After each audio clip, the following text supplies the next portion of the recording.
NAC A+ accreditation కలిగినటువంటి university. అసలు యూనివర్సిటీలోకి అలా ఎంటర్ అవ్వగానే లష్ గ్రీన్ క్యాంపస్ అన్నమాట. అండ్ చాలా బ్యూటిఫుల్ ఇన్ఫ్రాస్ట్రక్చర్ ఉంది. అండ్ ఎస్పెషల్లీ ఇవాళ మనము కర్ణావతి యూనివర్సిటీ గురించి డీటెయిల్స్ అన్నీ తెలుసుకోవడానికి United world institute of technology assistant Deen Rebecca ma'am దగ్గరికి వెళ్ళి మాట్లాడుతున్నాం. సో కరికులం కానీ అకాడమిక్స్ కానీ ఎలా ఉంటాయి ma'am? So equal to the అంటే టఫ్ కరికులమే ఉంటుందా లేకపోతే? టఫ్ అని చెప్పను, it is what needed to the industry. దేనికన్నా కొంచెం కష్టపడాలి. అంటే ఎగ్జామ్ ఈజీ వస్తే మీరు బయటికి మీ placements will be affected. So I don't say it as tough, but it is as per the industry oriented. And ఇక్కడ మాది 75% attendance is compulsory. And then we have ఇది కొంచెం strict but it is very useful for the students. Exactly. And then ఇదే 75 attendance ఏంటంటే మీరు ఏదో వచ్చారు present చెప్పారు సార్ టీచర్ చెప్పారు అని కాదు. వీ హ్యావ్ బయోమెట్రిక్, అంటే it is a face recognition. Faculty క్లాస్లో ఎంటర్ అయినప్పుడు they have to give the face recognition. So faculty కూడా వాళ్ళు పంచన్ ఇస్తారు, తర్వాత స్టూడెంట్ పంచన్ ఇస్తారు. So it is a biometric attendance with 75% compulsory. చాలా డిసిప్లిన్డ్ గా ఆర్గనైజేషన్ రన్ చేస్తున్నారు. అండ్ యూజువల్ గా ఏదైనా యూనివర్సిటీలో జాయిన్ అవ్వాలి అనుకుంటే ఫస్ట్ ఆలోచించేది ప్లేస్మెంట్స్ ఉంటాయా అని ఆలోచిస్తున్నారు. అండ్ మీరు ఎలాగో ఇండస్ట్రియల్ ఎక్స్పోజర్ గురించి ఇంత చక్కగా చెప్పారు కాబట్టి డెఫినెట్లీ ప్లేస్మెంట్స్ ఉంటాయి అనుకుంటున్నాను. సో ప్లేస్మెంట్స్ ని ఎలా డీల్ చేస్తున్నారు ఏంటి? ద మెయిన్ రీజన్ ఇప్పుడు సిచ్యువేషన్ మీరు చూస్తే సాఫ్ట్వేర్ ఓరియంటెడ్ లోని మీకు ప్లేస్మెంట్స్ ఏం కావాలి అన్నది main. It's a brain storming happening when we SIT together. It's a brain storming. So ఇప్పుడు వీఆర్ వెరీ హ్యాపీ. లైక్ మాది 2001 జో అడ్మిషన్ పిల్లలు అయ్యారు 2025కి బయటకు వెళ్ళే పిల్లల్లో we're very happy that we could bag 26 lakhs per annum and 24 lakhs per annum.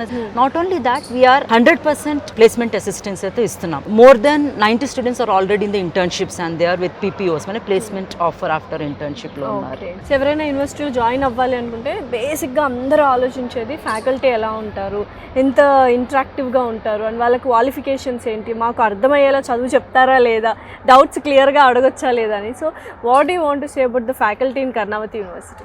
Faculty is a back bone అండి.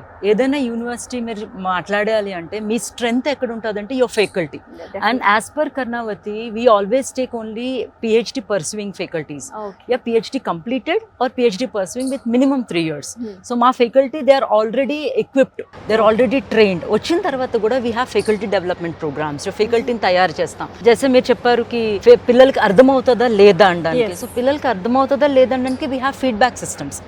Feedback system ఎట్లాగా అంటే ఇట్స్ నాట్ ఓన్లీ నేను క్లాస్లో విజిట్ చేసి అర్థమవుతుందా లేదా అని అడిగేది ఒకటి ఇన్ఫార్మల్ ఫీడ్బ్యాక్. ఫార్మల్ ఫీడ్బ్యాక్ ఏంటంటే వాళ్ళకి ఒక కోర్స్ అయిపోగానే పూరా వాళ్ళ దగ్గరికి ఒక ఫామ్ వెళ్తుంది. ఆ ఫామ్లో పిల్లలకి వాళ్ళు మనసుకు వచ్చింది రాయొచ్చు, మనసుకు వచ్చింది పెట్టచ్చు. They can rate the faculty as per the knowledge, as per the skill, as per the teaching abilities. So ఈ రేటింగ్లో కానీ ఎప్పుడైనా మాకు ఏదైనా కొంచెం తేడా వస్తే then again we train the faculties again. So faculties are again called. వాళ్ళు కూడా కాషియస్ గా ఉంటారు. We have to teach correctly because there's a strong feedback system ఉంది. And this is completely followed throughout the semester. అంటే end semester ముందు మీకు syllabus complete అయిందా లేదా, స్టార్టింగ్ ఫస్ట్ క్లాస్ నుంచి మీకు అర్థమవుతుందా లేదా నుంచి సిలబస్ కంప్లీట్ అయిందా లేదు వరకు it is a completely monitored system. Definitely ma'am. యూజువల్గా ఇంకా ఫ్యూచర్లోని స్కిల్ బేస్డ్ జాబ్సే ఉంటాయి. మీకు స్కిల్ నేర్చుకోవాలి, కమ్యూనికేషన్ స్కిల్స్ కావచ్చు, సాఫ్ట్ స్కిల్స్ కావచ్చు, ఇలా ఏమైనా మీరు ట్రైన్ చేస్తున్నారా పిల్లలు? Exactly.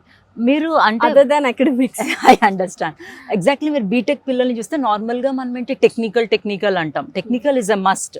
But being in the software industry మీకు సాఫ్ట్ స్కిల్స్ కావాలి.